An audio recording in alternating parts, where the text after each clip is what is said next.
Buenos días, ingeniero. Mi nombre es Romina Moscoso y hoy vamos a exponer nuestra investigación sobre el edificio multifamiliar Parque Patricio ubicado en el distrito de Jesús María. Siguiente. Okay. Este proyecto consta de 7 pisos constituidos por 13 departamentos con acceso común desde la vía pública y 3 sótanos de estacionamientos, además de una azotea construida en un terreno total de 306 metros cuadrados. Estructuralmente hablando, este proyecto es mixto, o sea, hecho por placas y pórticos. Este proyecto también está constituido por un área total techada de 2.051 metros cuadrados y un área libre de 122.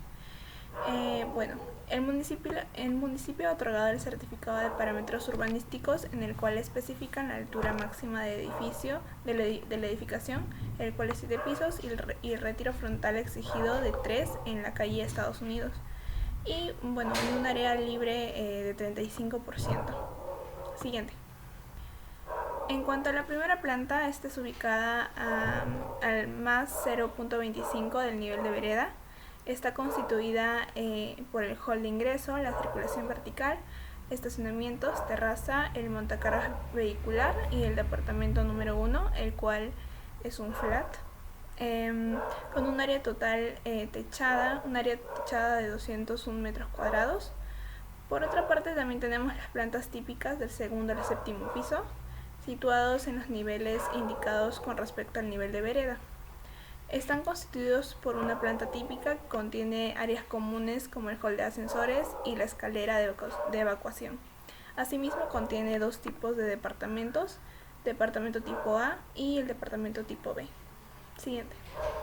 Bueno, en la planta de la azotea se encuentra la lavandería y el gimnasio de cada departamento con un área total techada de 52 metros cuadrados. Y por último tenemos las plantas de los sótanos. Bueno, en total y en dos de ellos son usados mayormente de estacionamientos y el tercer sótano son las cisternas y el cuarto de bombas.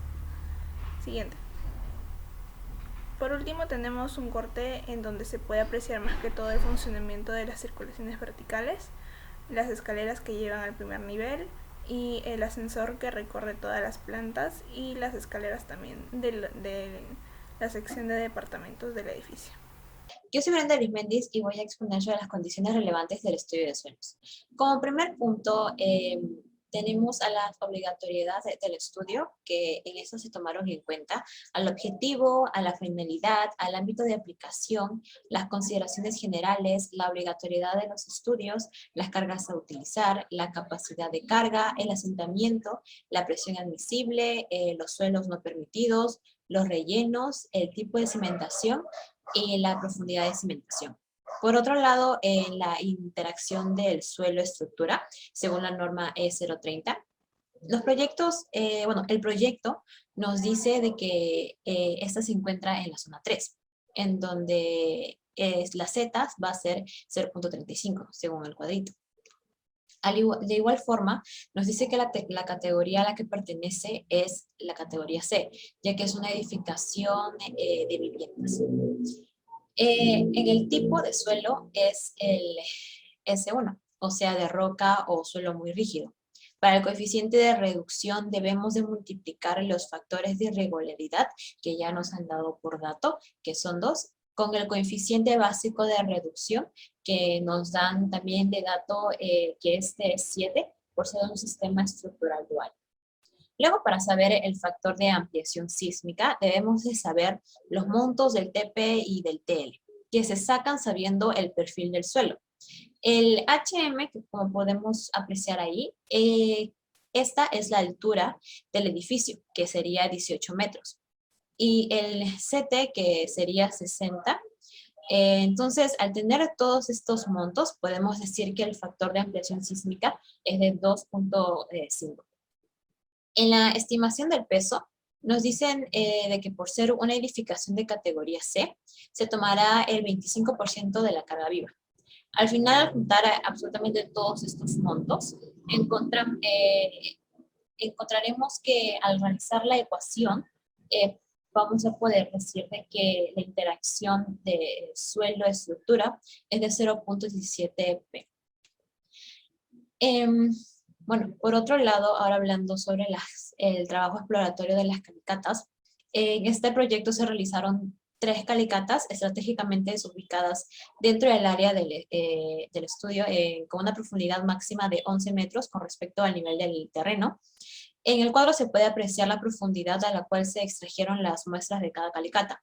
En el análisis del perfil estratigráfico de cada calicata podemos observar cuánto porcentaje de grava, de arena y de finos se ha encontrado, al igual que el del límite líquido y el límite de plástico, y el índice de plasticidad y, bueno, por último, el contenido de la humedad, ¿no? En los ensayos para determinar la capacidad de carga del suelo, tenemos la capacidad admisible de carga, que como se puede ver en el cuadro de resumen, la zapata cuadrada tiene como profundidad, como ancho y como longitud 1.50 metros. Eso nos va a dar una capacidad admisible de carga de 5.99 kilogramos por centímetros cuadrados. Por otro lado, en el seguimiento continuo, tiene una profundidad de 1.50 metros, de 0.6 metros tiene de ancho y 5 metros de longitud. Y esto nos va a dar una capacidad admisible de carga de 4.08 kilogramos por centímetros cuadrados. En la capacidad admisible de asentamiento, en el cuadro de resumen podemos ver que ya teniendo la capacidad admisible de carga, podemos hallar el asentamiento producido en flexible centro y el de la esquina. En este caso, para la zapata cuadrada son 1.41 centímetros y 0.70 centímetros respectivamente. Lo mismo pasa con el cimiento continuo. El asentamiento producido flexible centro es de 0.72 centímetros y el de la esquina es de 0.36 centímetros. En el análisis de cimentación nos dicen que esta va a ser una cimentación superficial y el terreno es de un material gravoso. Eso quiere decir que es de grava arenosa. En el tipo de cimentación, este será de zapata cuadrada aislada y de cimentación continuas. Y bueno, en el lado de la profundidad de cimentación podemos ver que en el cuadro de resumen la profundidad de cimentación para la zapata cuadrada es de 1.50 metros y para la continua es de 1.50 metros también. Y que el ancho por la longitud de la zapata cuadrada es de 1.50 metros por 1.50 metros y en la continua es de 0.60 metros por 0.50 metros. Bueno, ahora voy a hablar sobre las excavaciones profundas. Como ya se mencionó anteriormente, el presente proyecto es una vivienda multifamiliar con la presencia de 3 sótanos, con un área total de 306 metros cuadrados. Con respecto al primer sótano, que se encuentra a un nivel de menos 2.40 metros, y el segundo sótano, que está a un nivel de menos 5.05 metros, estos son netamente para uso de vehículos. El tercer sótano, que está a un nivel de menos 8.08 metros, se encuentra el área de cisternas y el cuarto de bombas. Estas cisternas son 2 específicamente, una para el agua de consumo doméstico y la otra es una dotación de agua contra incendios. Con respecto a las excavaciones, estas se refieren a grandes movimientos de tierra que deberán removerse, ya que se construirán diversos niveles de sótanos, así como la cimentación de la estructura y la nivelación del terreno necesarios para el proyecto. Existen diversos tipos de excavaciones, tanto excavaciones macizas y excavaciones puntuales. En el proyecto se empleó el uso de ambos tipos. Con respecto a las excavaciones masivas, esta consiste en extraer gran cantidad de material, que en nuestro caso se realizó en 2 etapas. La primera se realizó en todo el área del terreno, hasta un nivel de menos 5.05 metros, que es donde se encuentra el nivel más profundo de la arquitectura. Ya que el proyecto cuenta con un área de bombas y cisternas, que es el tercer sótano, como ya anteriormente mencioné, aquí se realizó en una segunda etapa otra excavación masiva, por así decirlo. En el área en donde esta se encuentra y hasta un nivel de menos 8.05 metros cuadrados, menos 8.05 metros.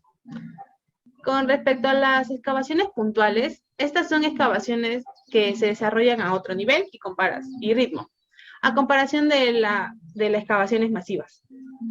son más cuidadosas y precisas, respetando las dimensiones de la cimentación ya indicadas en los planos.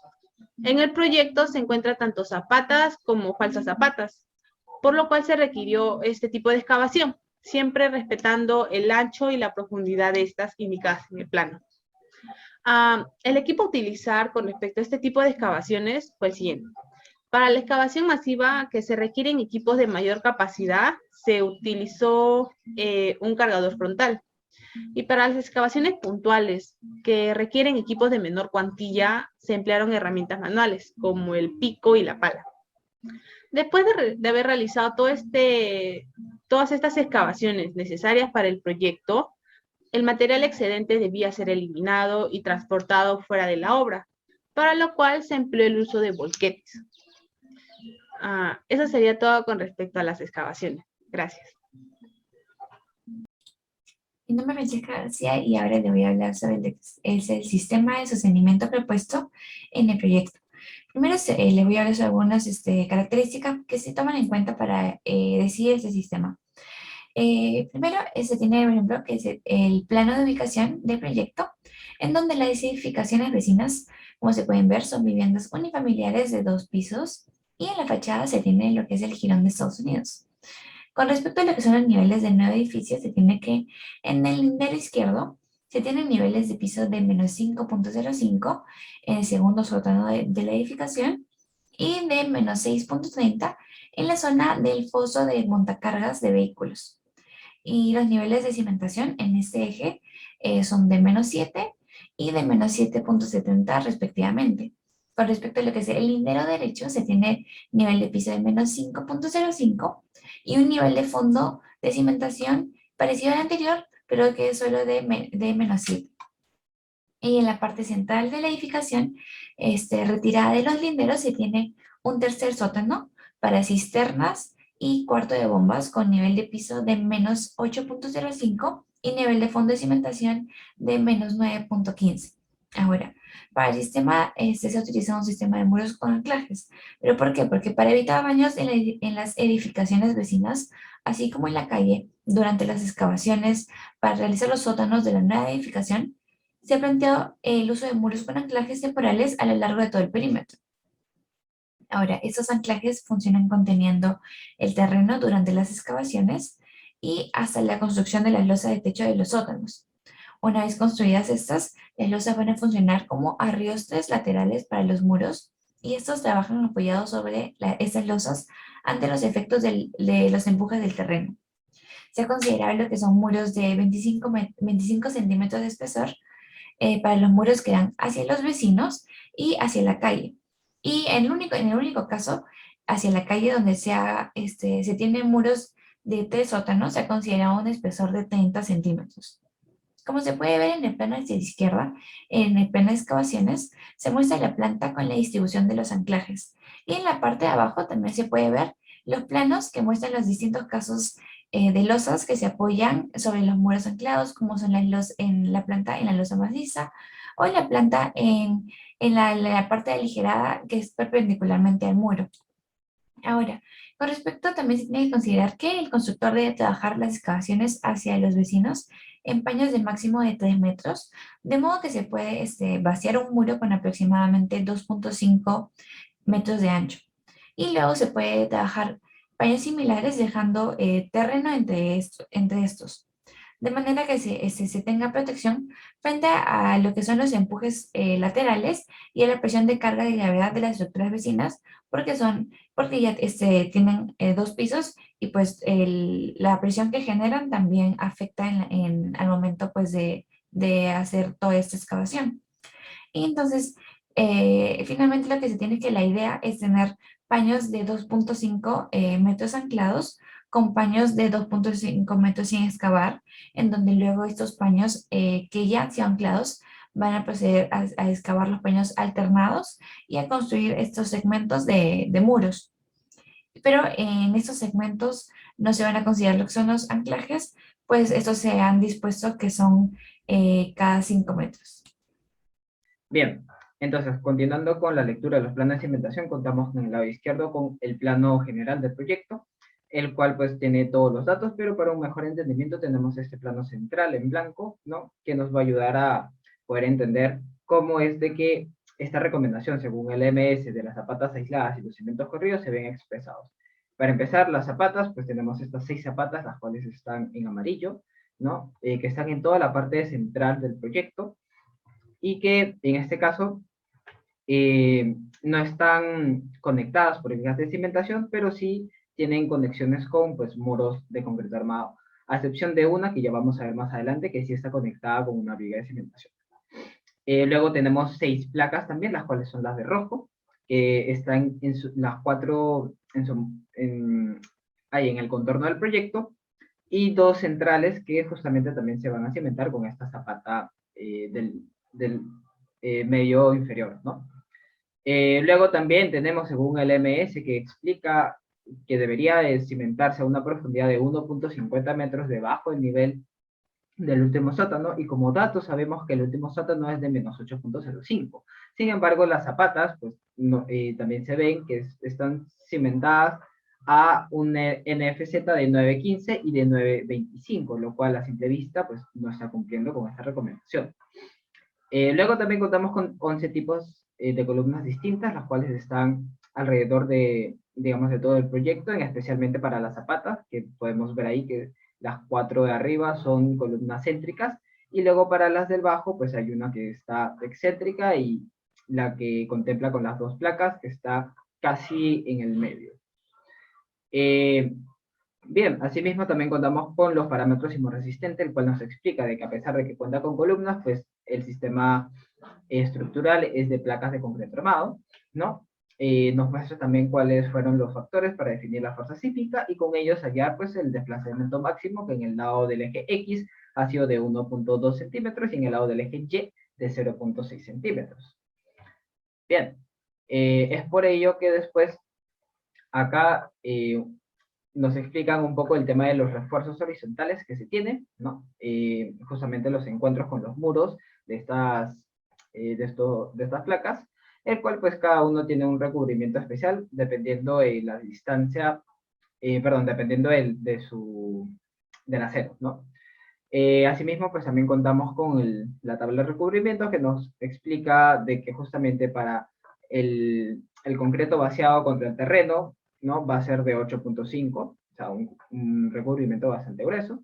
Y bueno, para el resto de los casos va variando entre 5 hasta 2 centímetros. Ahora, lo que nos interesa para ver la cimentación es justamente este corte 10, en donde es un corte que atraviesa justamente todo el lado de las cisternas, pero que nos muestra cómo es de que acá se puede notar, ¿no? De que el nivel el último sótano es de 8.05 y la zapata, su NFZ es de 9.25. Entonces no supera los 1.5 metros que se había recomendado.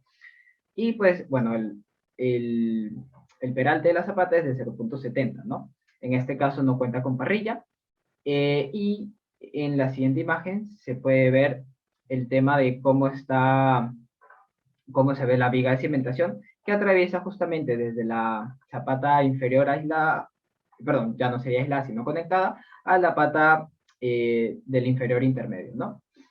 Bueno, en este caso, pues esa viga de cimentación va a contar con aceros en la parte superior e inferior, y va a ser de peralte de 0.70 con un ancho de 0.60. Listo, gracias.